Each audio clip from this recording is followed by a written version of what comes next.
ചിറയൻകീഴിൽ Indira guarantee trial bus യാത്ര നടത്തിയത് പ്രതീകാത്മകമായാണെന്നും ആർക്കാണ് അതിൽ പ്രശ്നമെന്നും അടൂർ പ്രകാശ് 24-നോട്. KSRTC ബസ്സിലല്ല, പ്രൈവറ്റ് ബസ്സിലാണ് യാത്ര പോയത്. പുതിയ KPCC പ്രസിഡന്റിനെ തീരുമാനിക്കേണ്ടത് അഖിലേന്ത്യാ കോൺഗ്രസ് കമ്മിറ്റിയാണെന്നും അങ്ങനെ ചർച്ചകൾ നടന്നിട്ടില്ല എന്നും പറയുന്നു UDF കൺവീനർ. പോറ്റിയെ കേറ്റിയെ പാരഡി പാട്ട് പാടിയ കേസിൽ പഴകുളം മധുവിനെതിരായ പരാതിക്ക് പിന്നിൽ ചില കാര്യങ്ങൾ ജനങ്ങൾ അറിയാതിരിക്കാൻ ആണ് എന്നും അദ്ദേഹം ആരോപിക്കുന്നു. UDF കൺവീനർ അടൂർ പ്രകാശാണ് ഇപ്പോൾ 24-നൊപ്പം ചേരുന്നത്. KPCCക്ക് പുതിയൊരു പ്രസിഡന്റ് വരുന്നു എന്ന തരത്തിലുള്ള അഭ്യൂഹങ്ങളൊക്കെ പുറത്തു വരുന്നുണ്ട്. അങ്ങനെ ഒരു ചർച്ചകൾ നടന്നിട്ടുണ്ടോ? ഇല്ല, അങ്ങനെ ചർച്ചകളൊന്നും നടന്നിട്ടില്ല.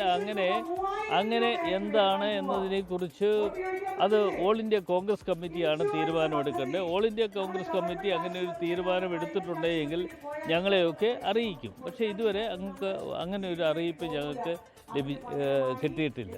ഇപ്പോൾ ഈ ശബരിമല സ്വർണ്ണക്കൊള്ളയുമായി ബന്ധപ്പെട്ട് പഴകുളം മധുവിനെതിരെ പോറ്റിയെ കേറ്റി എന്നുള്ള പാട്ടിൽ തെരഞ്ഞെടുപ്പ് കമ്മീഷൻ ഇപ്പോൾ ഇടപെട്ടിരിക്കുകയാണ്. തിരുവാഭരണ സംരക്ഷണ സമിതിയുടെ പരാതി അതെങ്ങനെയാണ് നോക്കിക്കാണും? അല്ല, അത് ഇവിടെ ചർച്ച ചെയ്യപ്പെട്ട വിഷയമാണ്, ചർച്ച ചെയ്തുകൊണ്ടിരിക്കുന്ന വിഷയമാണ്. ജനങ്ങളെ സംബന്ധിച്ചിടത്തോളം അത്തരം കാര്യങ്ങൾ നന്നായി അറിയാനും മനസ്സിലാക്കുവാനും കഴിഞ്ഞിട്ടുള്ള ഒരു കാര്യമാണ്. അപ്പോൾ മനസ്സിലാക്കാൻ കഴിഞ്ഞിട്ടുണ്ട് എന്ന് പറയുമ്പോൾ തീർച്ചയായിട്ടും അത് പറയുന്നത് ചില പറയുന്ന കാര്യങ്ങൾ ആളുകളെ ഓർമ്മിപ്പിക്കരുത് എന്ന് ഇവർക്ക് ഉണ്ട് എന്നുള്ളത് കൊണ്ടാണ് അതിൽ ഇടാൻ നടക്കുന്നത്. അപ്പോൾ ജനങ്ങളുടെ മനസ്സിലുള്ളത് ഒരിക്കലും മാറ്റാൻ പറ്റുന്ന കാര്യമല്ല. മറ്റൊരു കാര്യം, ചിറയൻകീഴ് മണ്ഡലത്തിലാണ് ഇപ്പോൾ ഇന്ദിരാ ബസ് ഗ്യാരണ്ടി. ഇതിനെതിരെ ഇപ്പോൾ തെരഞ്ഞെടുപ്പ് കമ്മീഷൻ തന്നെ റിപ്പോർട്ട് തേടിയിരിക്കുകയാണ് ജില്ലാ കളക്ടറോട്. അല്ല, എനിക്ക് തോന്നുന്നത് അതിൻ്റെ തെരഞ്ഞെടുപ്പുമായി ബന്ധപ്പെട്ടുകൊണ്ട് ഇന്ന് ഇവിടെ ഒരു പ്രതീകാത്മകമായ ഒരു യാത്ര നടത്തിയതിൽ ഇവിടുത്തെ LDFിൻ്റെ സ്ഥാനാർത്ഥി തന്നെയാണ് പരാതി കൊടുത്തതെന്നാണ് ഞാൻ മനസ്സിലാക്കുന്നത്. LDF സ്ഥാനാർത്ഥി പരാതി കൊടുത്ത് അതിനൊരു തടസ്സം സൃഷ്ടിച്ചു.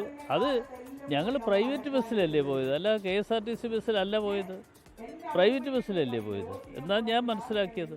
അപ്പോൾ തീർച്ചയായിട്ടും അതൊക്കെ ജനങ്ങൾ ഒന്ന് നടത്തട്ടെ. ഇതെല്ലാം തിരഞ്ഞെടുപ്പ് പ്രചരണങ്ങളിൽ സജീവമാണ് അടൂർ പ്രകാശും. സന്തോഷ് ചേകവർക്കൊപ്പം ജിബിൻ GB 24 തിരുവനന്തപുരം.